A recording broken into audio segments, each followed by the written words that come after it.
Hey guys, welcome back. My name is Parky and we're going to be going through another Phyrexia all will be one set overview. Looking at the artifacts today, we're going to be ranking cards based on their mana value, and we're going to be looking at what cards are going to slot in during your mana curve as you draft, and look at your sealed pools because we'll be focusing on our limited play today. And feel free to drop a comment below on if you guys disagree with any of my rankings. I'm open to discussion, so let's jump into our 1-drops. So each color has a Skull Bomb. All of them are 1 mana artifacts that have a tap 1, sacrifice the artifact, draw a card. And then there's a sacrifice for more expensive cost at sorcery speed to do something and draw a card. So we'll go through each of those. I've slightly ranked them a little bit better based on what they do. So in blue we have Surgical Skull Bomb. So it's going to pay 3 and then return target creature to its owner's hand. Now I don't mind this because it does slow down the opponent a little bit. It works better with your own creatures if they have ETB effects, but this is worse for your opponent if they have the same. So this card seems pretty weak to me. Furnace Skull Bomb is the red version. At pay 2, you get to put 2 oil counters on target artifact or creature you control. I like this because this is something that's permanent on the battlefield, and the oil counters are quite useful depending on the card you put it on. Then you have Drow Skull Bomb in black, so you pay 3, return target creature card from your graveyard to your hand, draw a card. Again, just more useful than bouncing a creature. Then for green you have Maze Skull Bomb, so it's a pay 3, target creature gets +3/+3 and trample till end of turn, draw a card. I like this a lot because it's going to allow you to get toxic damage through. Then you have Basilica Skull Bomb in white, so pay 3, target creature gets +2/+2, gains flying until end of turn. For the same reason as green, I enjoy this. And then after this, our only non-Skull Bomb is Prosthetic Injector, 1 mana artifact equipment. Equipped a creature gets +0/+2 and has Toxic 1 and has Equip 1. And this card is going to be fantastic. You can put it on any creature you want. It's going to allow you to get extra toxic damage through. If it's a trample creature, that's fantastic. If it's a creature with evasion and on any other way, it's fantastic. If it's just a really big creature that is able to put through some damage, this card is doing everything you want in a toxic deck. So highly recommend this card, and it's got other synergies with equipment too. Next we have Zenith Chronicler, 2 mana 3/1 artifact creature. Whenever a player casts their first multicolored spell each turn, each other player draws a card. So this has a use in, say, an artifact deck or a monocolored deck, but honestly this isn't going to do a whole lot. It's got a 1 toughness, so I don't enjoy that. It might draw you maybe 1 card, but this does limit you in playing any multicolored yourself because you don't want to give anybody an extra card. So it's very dependent on the type of deck you draft, and it's very hard to play in limited. Next is Monument to Perfection, 2 mana artifact. Tap 3 and itself. Search your library for a basic, sphere, or lotus land card, reveal it, put it into your hand, then shuffle. Pay 3, Monument to Perfection becomes a 9/9 Phyrexian construct artifact creature, loses all abilities and gains indestructible and toxic 9. Activate only if there are 9 or more lands with different names among the basic, sphere, and locust lands you control. So this is going to be a very hard card to get going in limited. Now the fact that you need 9 lands of different names is going to make this basically impossible to play because you won't be able to draft that many, and you won't be able to open that many in sealed especially. So the fact that it does grab you lands is okay, but it's slow and there are better ways to do it in the set. Next is Mirror Convert, 2 mana 2/1 artifact creature with Toxic 1, tap and pay 2 life, add 1 mana of any color. I think this is a decent card. I think it's going to allow you to get some fixing if you really need it, but the fact that it's easy to remove and it can't block very well makes it a little bit worse. But it does have Toxic, so it can get some early damage in for that, so it's got some upside to it. I'm not a big fan on it.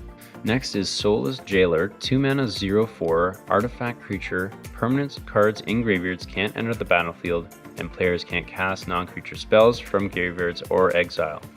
So this has a spot in the deck. I'm pretty sure somebody I've seen has said that this is a reprint or revamp of another card that it might have been an artifact in another set. I don't see a whole lot of use of this card. It's a cool card to have in the set, but I'm pretty sure there's no Foretell in the set, and I know there might be a couple flashback cards, but there aren't many, so this card's not going to be super relevant. It's just a good body to block early on in the game. So next is Tablet of Completion, 2-mana artifact. You can tap, put an oil counter on Tablet of Completion. Or you can tap, add a colorless mana, activate only if Tablet of Completion has 2 or more oil counters on it. And then you can pay 1, tap itself, draw a card, activate only if Tablet of Completion has 5 or more oil counters on it. So this has some upside. There's some ways to put extra oil counters on it faster. The fact that it does allow you to ramp a little bit after 2 turns, and it allows you to draw cards late game is very relevant, but I feel like this might be a little bit too slow for limited. Maybe it's better than sealed, but I'm not too sure. After that, we've got Dune Mover, 2-mana, 2/1 artifact creature with Toxic 1. When it enters the battlefield, you may search your library for a basic land card, reveal it, then shuffle and put that card on top. So, apart from the fact that it doesn't put it in your hand, which kind of sucks, it does allow you to get your fixing right off the bat, and it does put through some toxic damage early in the game, and it's got artifact synergies, so it's got a lot going for it, but again, it's got its limits considering it's common. And then our best 2-drop, we've got Prophetic Prism, 2-mana artifact, enters the battlefield, draw a card, and then it's pay 1, tap itself, add 1 mana of any color. I love the fact that this fixing is going to allow you to splash some stuff. There's lots of dual mana strong cards in this set, so this might allow you to actually play those as a splash. If you have 1 or 2 of these, the fact that it replaces itself is even better, so this card is going to be fantastic. On to our 3-drops, we have Mirren Safe House. An artifact, as long as it is on the battlefield, it has all activated abilities of all land cards in all graveyards. If there were more lands with activated abilities, this card would be a lot better, but that's why it's going to be more of a standard card and not so much a limited card. Next we have Mirror Custodian, 3-mana 2/3 artifact creature. When it ETBs, you get to scry 2, then your opponent may scry 1. Nothing special with this card, honestly. It's just going to allow you to maybe find a better draw next turn, and that's about it. Next is Staff of Completion, 3-mana artifact. Tap, pay 1 life, destroy target permanent you own. Or tap, pay 2 life, add 1 mana of any color. Tap and pay 3 life, proliferate. Tap and pay 4 life and draw a card. Or pay 5 and untap Staff of Completion. This card obviously has a deck for it. If you had life gain more so in this set, this card would probably be a little bit better, but because there's very limited life gain, this card is very restricted on what you can do, and it's eventually just going to be a dead card on the board, I feel, because you just don't want to pay any life. So it's an okay card, it's really cool, and I love the art on it. Next is Atrax's Skitterfang, 3-mana 2/2 artifact creature. Comes into the battlefield with 3 oil counters on it, and then at the beginning of combat, on your turn, you may remove an oil counter from it. When you do, target creature you control gains a choice of Flying, Vigilance, Death Touch, or Lifelink. So this card has a lot of flexibility. It'll allow you to get damage through if you need to, and it's going to allow you to gain some life if you need to. I just really enjoy that side of this card. It doesn't work on other people's combat phases, which is important to note, but it's still a really solid 3-drop. Next we have Phyrexian Atlas, 3-mana artifact. Add 1 mana of any color, and then when Corrupted is enabled, so if somebody has 3 or more poison counters on them, whenever this card becomes tapped, your opponent loses 1 life. I actually think this card is a lot better than people are giving it credit for. I think that Corrupted is going to get enabled quite quickly, and the add 1 mana of any color is going to be quite relevant in this set. Whether it's better than Prophetic Prism or not, I don't know, but we'll have to wait and find out. Our next card is Sword of Forge and Frontier, a 3-mana equipment artifact, and equipped creature gets +2/+2 and has protection from red and from green. And then whenever equipped creature deals combat damage to a player, exile the top 2 cards of your library. You may play those cards this turn. You may play an additional land this turn. Equip 2. So this card's going to be really, really solid. It's going to allow you to get your lands out quicker. It's going to pump your cards. It's going to give you protection from 2 of the 5 colors, which is great. And the equip cost is quite cheap. So I think this is doing a lot for you. The next is Ichor Plate Golem, 3-mana artifact creature. It's a 2/3. And whenever a creature ETBs under your control, if it has 1 or more oil counters on it, put an oil counter on it. And then creatures you control with oil counters on them get +1/+1. And the only reason why I have this better than the Sword of Forge and Frontier is because This is going to make any creature that needs oil counters significantly better just by 1 extra, because that's almost like giving them a whole extra turn of abilities that gives that card basically their value. So this card is going to be the best probably 3-drop in those oil decks. There might be another couple frontliners for that spot, but I really enjoyed this. On to our 4-drops, we have Mirror Kinsmith. 4 mana 3/1 artifact creature. When it ETBs, you may search your library for a mirror card, reveal it and put it into your hand, then shuffle. I just don't think there are too many mirrors that you're going to want to find with this, and I guess it gives you another body, but honestly it's not worth it. After that, we've got Rib Skiff, 4 mana 4/4 artifact vehicle, toxic 2, and when ETBs draw a card, and then it has crew 3. So at the beginning, this card didn't seem too great when I read it, but then the fact that it replaced itself makes it a little bit better. The toxic damage is pretty good. Maybe you can't get your 3-power creature through, so this allows you to get your 4-power creature through. And if it was crew 2 instead of 3, this card would be significantly better, but it's still a pretty good vehicle. On to our 5+ drops, we've got Graz, Unstoppable Juggernaut, an 8 colorless mana 7/5 legendary artifact creature. Juggernauts you control attack each combat if able.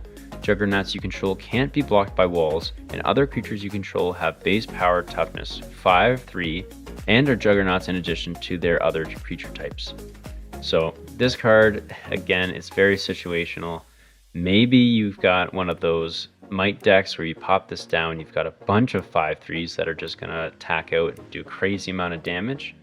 And this card's going to lose a lot of value if your opponent can just deal with those creatures or chump block and still put through damage next turn. Or maybe you have more powerful creatures with better stat lines and now they're weaker. So I think this card at 8 mana is just too expensive. It's a fun card to play, it's a fun card to try out, but I just don't think it's going to be worth it. And next we have Argentum Massacre, 5 mana 5/5 artifact creature with first strike and pro multicolored. At the beginning of your upkeep, sacrifice it unless you discard a card. When you discard a card this way, destroy target non-land permanent and opponent controls with mana value less than or equal to the mana value of the discarded card. So this card is obviously going to pack a punch. I don't enjoy the fact that you have to sacrifice, but if you put this in a card draw deck, that could be a very good tandem with it.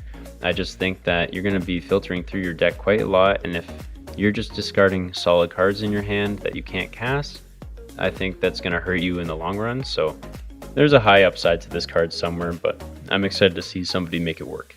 And then on to our only removal spell in the artifacts, we've got the Filigree Silex, 2 mana legendary artifact. Tap, put an oil counter on it, or tap, sacrifice it, destroy each non-land permanent with mana value equal to the number of oil counters, and then tap, remove 10 oil counters from among permanents you control, and sacrifice the Filigree Silex. It deals 10 damage to any target.